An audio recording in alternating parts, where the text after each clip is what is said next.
The snow had not stopped since noon, and by 4 o'clock, the front hall of Ashcombe Hall had taken on the peculiar gray light of a house holding its breath. She stood near the door with her case already packed. A small case, cheaply made, the leather gone soft at the corners from years of other people's houses, and she did not set it down, though her arm had begun to ache with the weight of it. "You will forgive us," the cousin said, in the tone of a man who did not require forgiveness because he did not believe he had done wrong, if we are not sentimental about the matter. Papers of considerable value are missing from this house. You were alone with the dowager more hours than any servant, any relation. I do not say you are a thief. I say only that the timing wants explaining, and you have offered none." She said nothing. It was, Marlowe would later reflect, the thing about her he had noticed within the first fortnight of her service, that she knew the difference between silence, that was weakness, and silence, that was a kind of armor, and she wore the second the way other women wore lace. The butler stood by the library door with his hands folded before him, 30 years of service arranged into his spine like a rule of measurement, and he could do nothing. He was not asked. He had not been asked anything in this house since the old Duke's time, except to open doors and close them again, and this door, this particular door, with this particular woman on the wrong side of it, he found himself wishing he had the standing to close in the cousin's face. "You will be paid to the day," the cousin continued, drawing a small purse from his coat, as though the gesture settled something. "And you will understand that no character reference can be furnished, under the circumstances." Snow had gathered on the toes of her boots, where she had stood too long near the unshut door, and it was melting now into a thin, dark ring upon the flagstones, the only evidence in the whole cold hall that time was passing at all. Then came the sound of footsteps upon the stair. They were not hurried. That was the first thing Marlowe noted, and the thing that told him most, that even now, even having heard whatever had been said above, the Duke did not hurry. He had not hurried in 4 years, not since a night in childbed had taught him what haste cost. But the footsteps were coming, unmistakably, down toward the hall, and the cousin's purse hung forgotten in his hand, and the woman by the door lifted her face toward the stair, the way a person lifts a face toward weather about to break. What passed in the next quarter hour would decide more than a servant's dismissal, though no one in that hall yet understood the whole of it, not the cousin, counting on an old woman's missing papers to make him rich, not Marlowe, who had guessed at grief but not at truth, not even the Duke himself, descending toward a reckoning he did not know he was walking into. To understand it, one must go back 6 weeks, to a wet October evening, and a coach arriving late at the gates of Ashcombe Hall. The rain that October evening had a particular quality to it, not the soft rain of spring that softened the edges of things, but a hard, driving rain that came sideways off the moors and found every gap in a traveling cloak, every seam in a coach's leather top. She had been 3 days on the road from the agency in York, and the last 12 miles had been the worst, the coachman muttering about the state of the track, the wheels finding every rut the recent weather had carved into it. When the coach finally drew up before the great dark bulk of Ashcombe Hall, she had sat for a moment simply listening to the rain against the roof, gathering the particular kind of courage required to step down into a household that had not troubled itself to send a carriage to the station. She was received in the hall by a manservant who took her case without speaking and left her standing on the flagstones, water pooling at her hem, for the better part of 10 minutes before the Duke appeared. He did not offer his hand. He did not offer a chair. "You are the woman from the agency." It was not a question, and she answered it as though it were not one, with a small inclination of her head that cost her nothing, and gave him nothing either. "What do you know of phasis?" he asked, before she had so much as unclasped her cloak. "Of the wasting kind, the kind that takes the lungs slowly, over months, and does not have the courtesy to finish quickly." "I know its stages," she said. "I know that a patient in the 3rd stage often runs colder than the room suggests she ought to, and must not be overwarmed, only comforted. I know the difference between a cough that clears and a cough that does not. And laudanum? I would rather withhold it as long as dignity permits, and give it generously once it does not." Something in his face did not soften, precisely, It was not a face given to softening, but it stopped moving for a moment, as though he had expected a different answer, and had not yet decided what to do with the one he'd been given. "My mother has dismissed 2 nurses in as many months," he said. "One for fussing, one for weeping at the bedside, which helped no one. I do not intend to do either. See that you don't."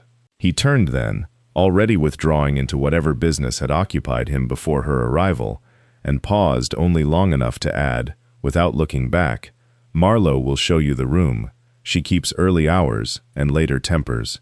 You will learn which is which."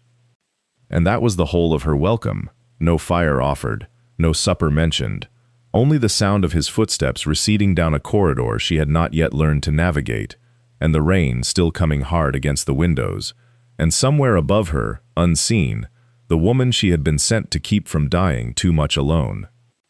Marlowe led her up a staircase that narrowed with each turning, until the fine oak of the lower house gave way to bare pine boards that complained under their combined weight.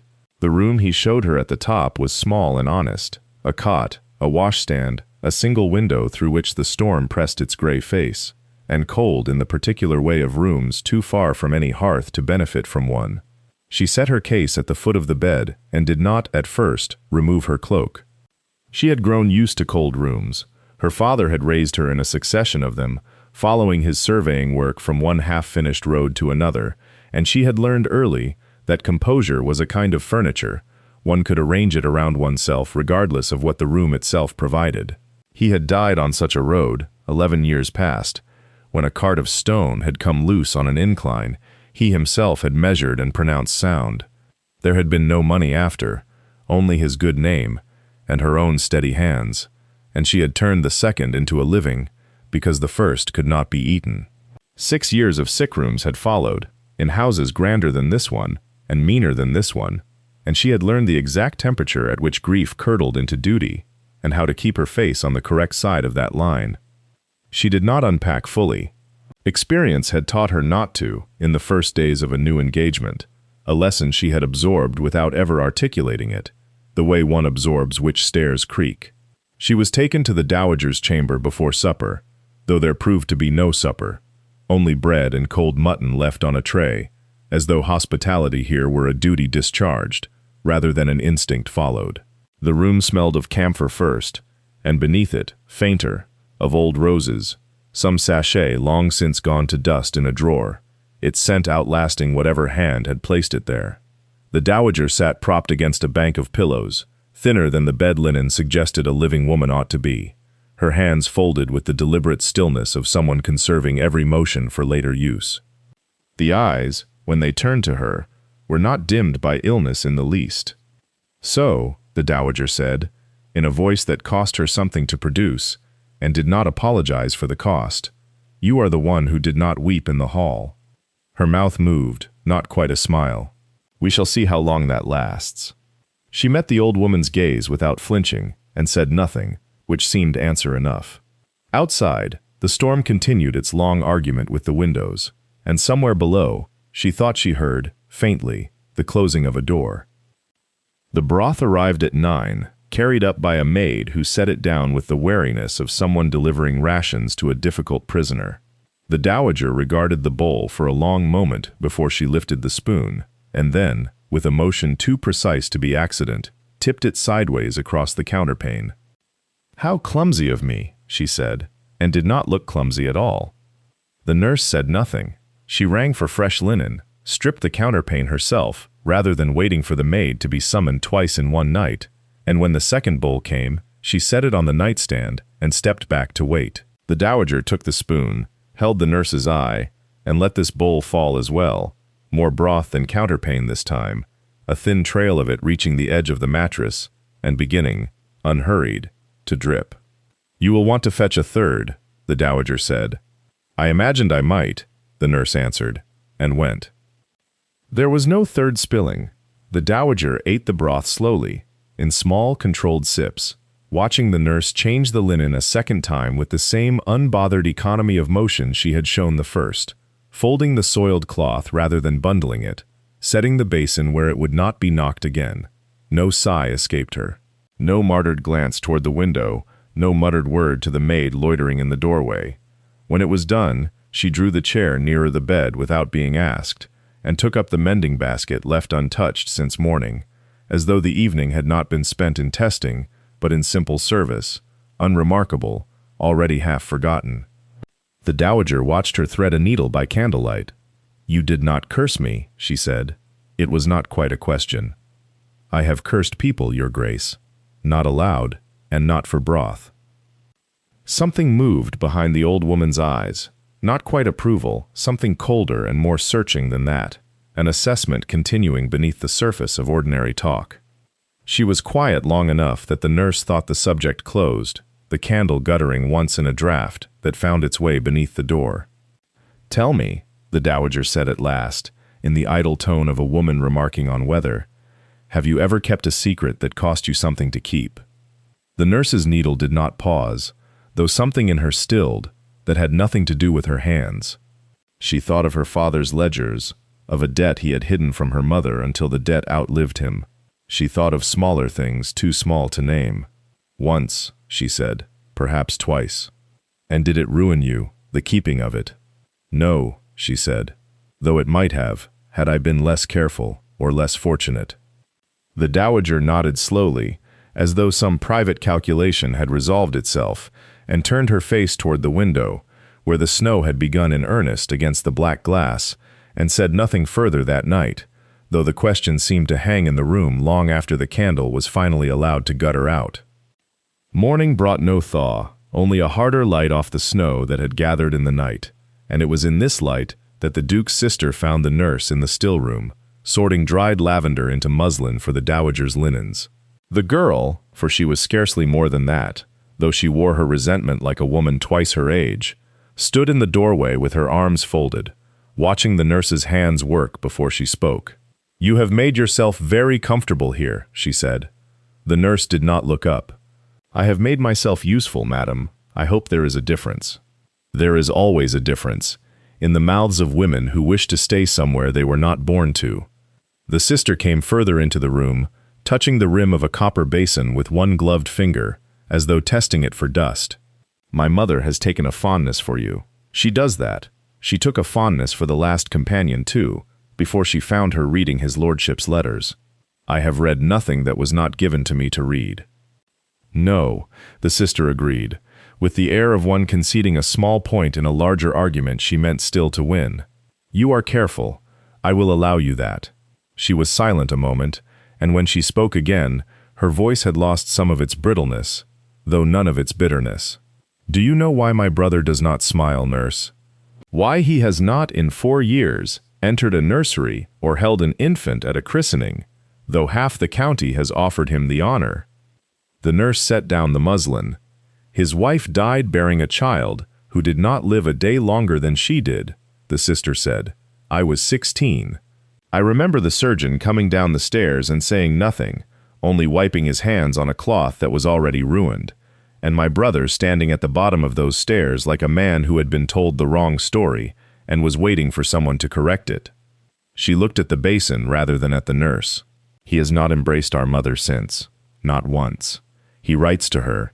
He sends physicians and shawls and coal enough to warm 3 houses, but he does not touch her hand, because I think he has decided that to love a thing is only to be told, eventually, that it is dying." "That is a hard way to live," the nurse said quietly. "It is the only way he has found to live at all." The sister's chin lifted, some old grievance surfacing beneath the confession. "So you will forgive me if I do not welcome a stranger who has, in a fortnight, drawn from him more courtesy than I have earned in 4 years of trying." She turned to go, then paused at the door, not quite looking back. "I do not say this to wound you. I say it so that you will understand what it costs him to be kind to anyone at all, and so that you will not mistake it, when it comes, for something it is not."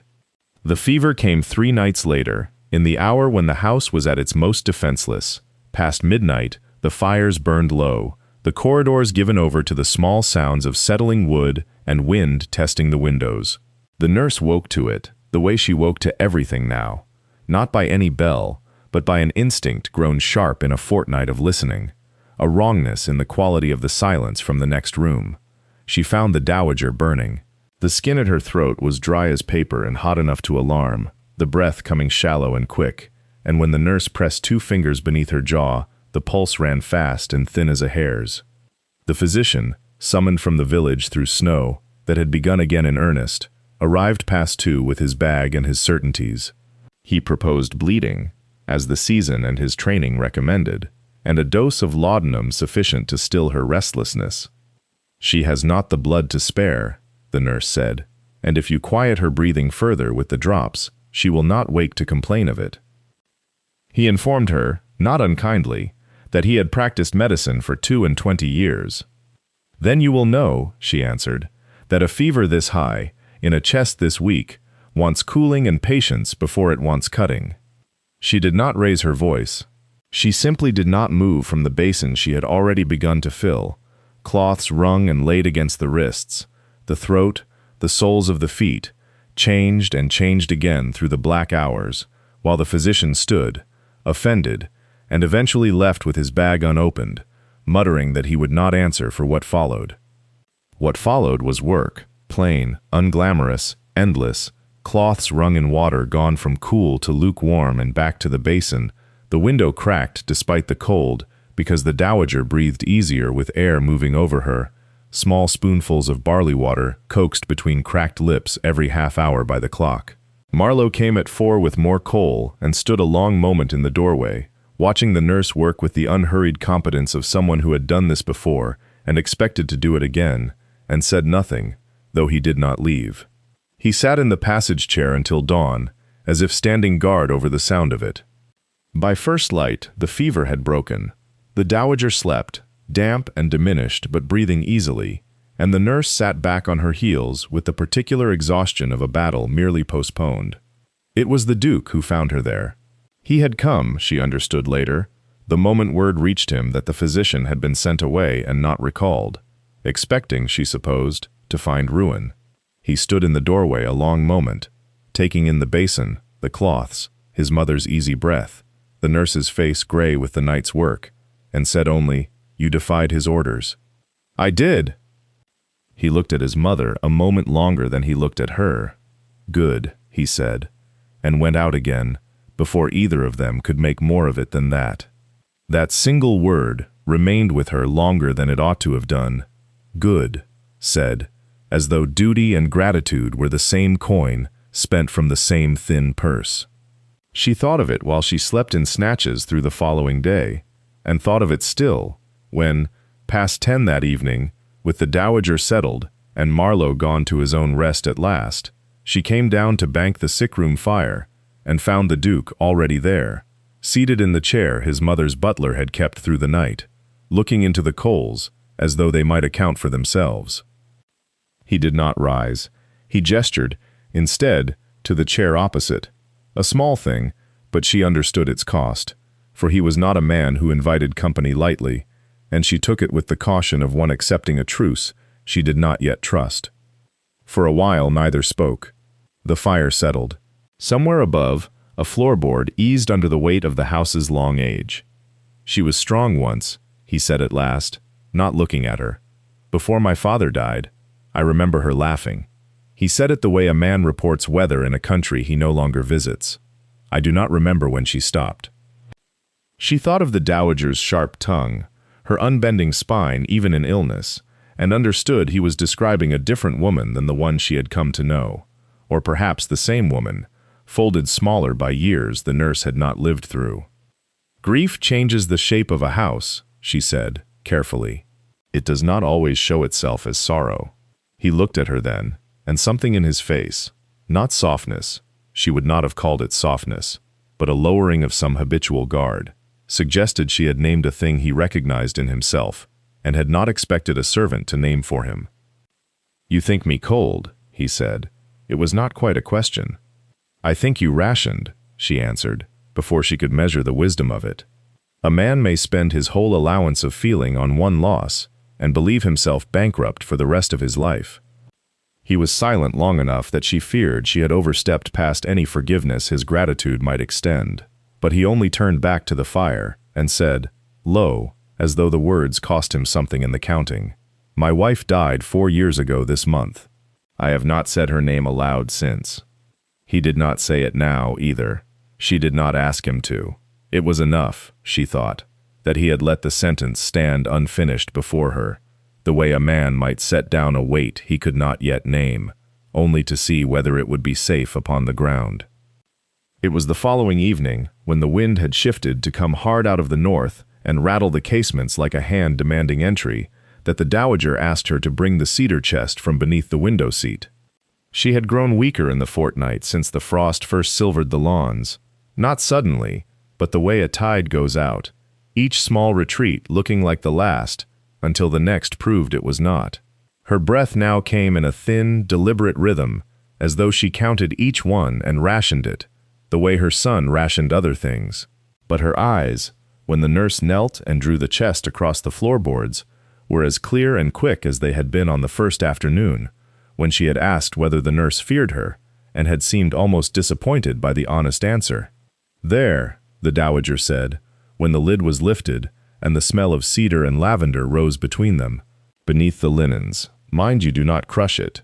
The nurse drew out a small bundle wrapped in yellowed muslin, and beneath the muslin a christening shawl of fine wool, worked at the border with a pattern of forget-me-nots, so small and even that they might have been painted rather than sewn.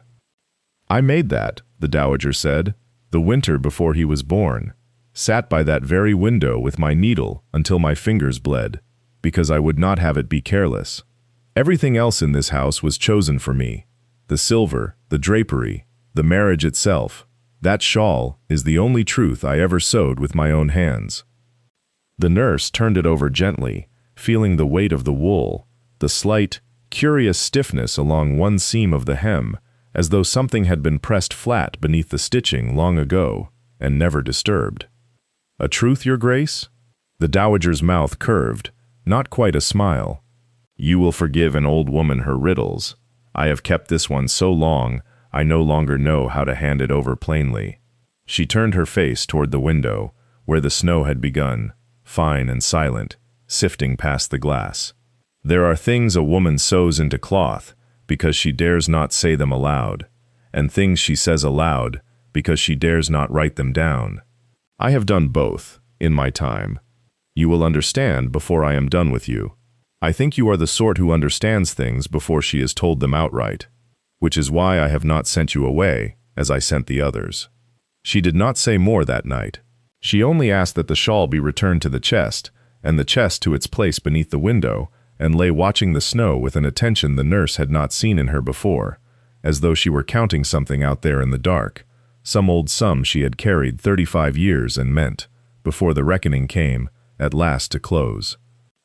The confession came 3 nights later, on an evening so still that the fire's small collapses in the grate sounded like footsteps in another room. The dowager had eaten nothing that day but a little barley water, and her breath had thinned to something the nurse recognized, not the rattle that frightened the young, but the quieter labor of a body settling its accounts. She asked for the shawl again, and this time she did not merely hold it. She turned back the hem with fingers gone stiff and pale, and showed where the stitching had been picked out and resewn, coarser than the rest, by her own hand 35 years before. "There is a letter in here," she said, "and I am going to tell you what it says, because I find I have not the strength left to say it twice, and no one else in this house has earned the telling." She spoke for perhaps a quarter of an hour, in a voice kept level by long practice, as though she were reading aloud an inventory, rather than confessing the ruin of everything her son believed himself to be. She named the land agent, not by title, for he had none, only a name and a way of looking at her across a surveyor's chain that she had never, in 35 years, entirely put down. She said what had passed between them before her marriage was arranged, and what had come of it 9 months after her wedding, in a birth the late Duke had celebrated without suspicion, and the church had recorded without question. "He does not know," she said. "He must never know from grief, only perhaps from choice, and even that I leave to you, for I find I am too great a coward to leave it to myself." Her eyes, when they found the nurse's face, held no plea in them, only a terrible clarity. "You will decide what becomes of this. Burn it, keep it, hand it to the trustees if you find you hate him. I will not be here to argue with you either way. Only swear to me that you will not speak of this conversation while I yet live. Let me go out of this world still his mother, and nothing else." The nurse gave her word, and understood, even as she gave it, that she had just been handed something with no safe place to set it down. Not in the chest, not in her own conscience, not anywhere the house's ordinary business might reach. The dowager kept her word to herself, if not to time. 3 days became 4, and on the 4th night the snow came down in earnest, filling the drive until the yew hedges wore white shoulders, and the lamps at the gate burned small and useless against it. She was failing by then in the way the nurse had seen failing come before, the breath going shallow and irregular, the hands restless upon the counterpane as though searching for something set down and forgotten. The Duke came in at 9 and did not leave again. He sat where his mother could see him, without turning her head, and said little, and the nurse, moving between basin and grate and bed, understood that this stillness was the only language he had left to offer her. Near midnight, the dowager's eyes opened fully, fixed a moment on her son's face, with an attention that seemed to cost her greatly, and closed again. She did not speak. The wind found some seam in the old window frame and worried at it, a thin, persistent note under the fire's crackle, and the snow went on falling past the glass, indifferent, until near 2 the breathing simply stopped, without struggle, the way a clock stops when no one has thought to wind it. The Duke did not weep.